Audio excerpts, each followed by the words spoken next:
আমি আবার এসে গেলাম দীপিকা মজুমদার দত্ত। আজকে আরেকটা নতুন রান্না নিয়ে। তোমরা সবাই খাও সোয়াবিনের তরকারি। আমি তোমাদের অনেক রকম করে দেখিয়েছি। আজকে একটা অন্য রকমভাবে ডিম দিয়ে সোয়াবিন করব। তাহলে তার জন্য দেখো কি কি লাগছে। তার জন্য এই যে পেঁয়াজ কুচোনো, আদা, রসুনের টুকরো কয়েকটা, এই যে কোয়া, চিনে বাদাম আর কাঁচা লঙ্কা কতগুলো কেটে রেখেছি। আর তাছাড়া সোয়াবিনের রান্না যেহেতু, এই যে সোয়াবিনগুলো গরম জলে ধুয়ে ভালো আর কি গরম জলে রেখে দিয়ে তারপরে ভালো করে ধুয়ে চিপে নিয়ে নিয়েছি। এর সাথে আমি ডিম দেবো। ডিমগুলোকে আমি ডিমগুলোকে আমি এই যে ডিমের অমলেট করে যেরকম করে ঝুড়ি করে নেয় আমি করে নিয়েছি। এটা তোমরা ঝুড়ি করে করতে পারো, গোটা করতে পারো, তাছাড়া শুধু তোমরা সয়াবিন দিয়ে করতে পারো। তাহলে আমি একটু করে দেখাই। এটা একটু নতুনত্বভাবে, জানি না তোমরা কে করেছো কিনা, যারা করোনি তাদের কাছে এটা একটু নতুনত্ব। তাহলে আমি আমার কাজ শুরু করি। তোমাদের সাথে কথা বলতে বলতে আমি গ্যাস ধরিয়ে কড়া বসিয়ে তাতে সাদা তেল দিয়ে দিয়েছি। এটা সাদা তেলে হবে আর এটা সাদা রং হবে। এটাতে আমি হলুদ বা শুকনো লঙ্কা কিছুই দেবো না। তাহলে তোমরা দেখতে থাকো আমি কি করব।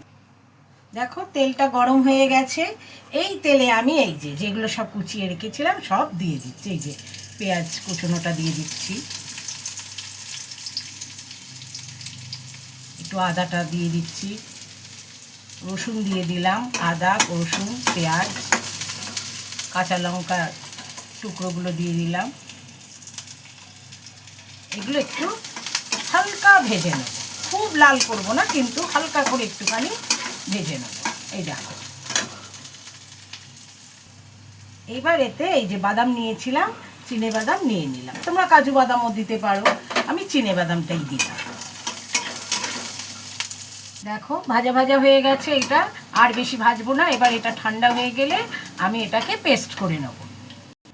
দেখো এটা ভাজাও হয়ে গেছে, ঠান্ডাও হয়ে গেছে। এবার আমি এটাকে পেস্ট করে নিচ্ছি। দেখো কড়াইয়ে তেল দিয়ে দিয়েছি, তেলও গরম হয়ে গেছে এটা করতে করতে। এইবার আমি এর মধ্যে এই যে পেস্টটা করেছি পেস্টটা দিয়ে দেবো। অন্য কিছু কিন্তু দেবো না, এই পেস্টটাই শুধু দিয়ে দেবো। আর আমার এখন এটাতে আর কোনো মশলা পড়ছে না।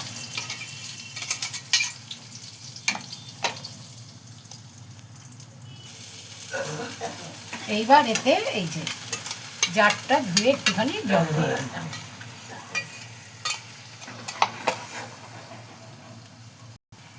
এই দেখো এটাতে তেল ছেড়ে গেছে। এইবার আমি এইদিকে অন্য কাজটা করে নিই, এটা হোক।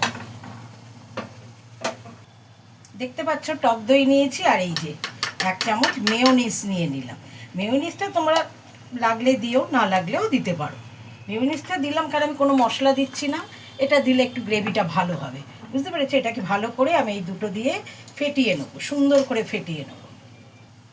এই দেখো মেয়োনিজ আর টক দইটা আমি ভালো করে ফেটিয়ে নিয়েছি, একদম কিচ্ছু নেই। এইবার আমি এটাকে কড়াতে দিয়ে দেবো। এই যেটা আমি দিয়ে দিচ্ছি। আঁচটা কমিয়ে রেখেছি, যেহেতু আমি এখানে টক দই দিয়েছি সেহেতু আমি আঁচটাকে কমিয়ে দিয়েছি।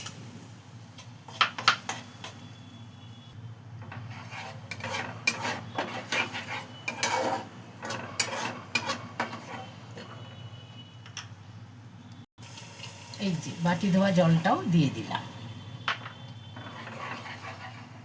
এবার এটা আন্দাজ মতো নুন মিষ্টি, এটা একটু মিষ্টি মিষ্টি হবে, নুন মিষ্টি এগুলো দিয়ে দেবো। আন্দাজ মতো নুন দিয়ে নিই। এই যে সয়াবিনটা পড়বে তো একটু নুনটা, কারণ আগে আমি কিচ্ছু দিইনি, নুন দিয়ে নিলাম। এই যে গুড়ের পেস্ট পাউডার আর কি, গুড়ের পাউডার, এটা একটু মিষ্টি মিষ্টি হবে, দিয়ে নিলাম। এইবার আমি এই যে সোয়াবিনগুলো যে রেখেছিলাম সেই সোয়াবিনগুলো দিয়ে দিচ্ছি।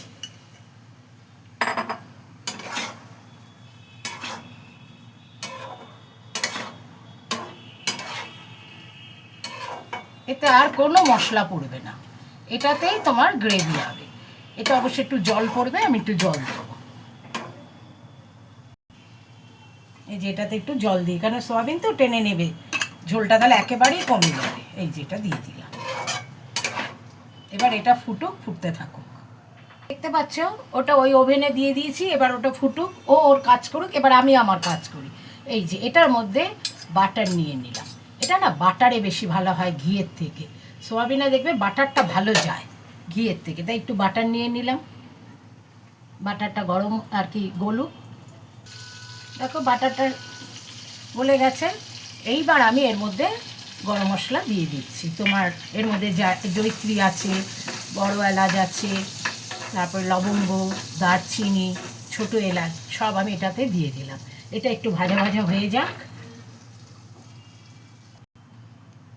এটা দেখো হয়ে গেছে। এইবার এর মধ্যে আমি এই যে ডিমগুলো যে ঝুড়ি ভাজা করে রেখেছিলাম এই ডিমটা দিয়ে দিচ্ছি। দেখো ডিমটা দিয়ে দিলাম। এইবার আমি এর মধ্যে এই যে তোমাদের এটা ভাজাটা দেখিয়েছিলাম এইটা আমি ছেঁকে দিয়ে দেবো। তাহলে কী হবে বলো তো, মুখে পড়বে না, অথচ তার গন্ধটা ঠিক এর ভেতরে চলে যায়।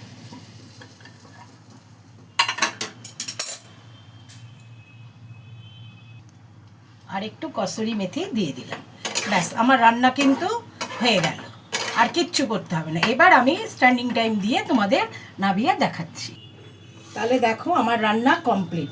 তোমরা তাহলে এইভাবে সোয়াবিন করে খেয়ে দেখো কেমন লাগে, আর আমাকে লাইক কমেন্টস দিতে ভুলো না।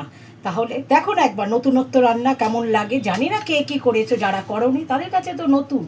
তাহলে এবার রাখি, বাই, টেক কেয়ার।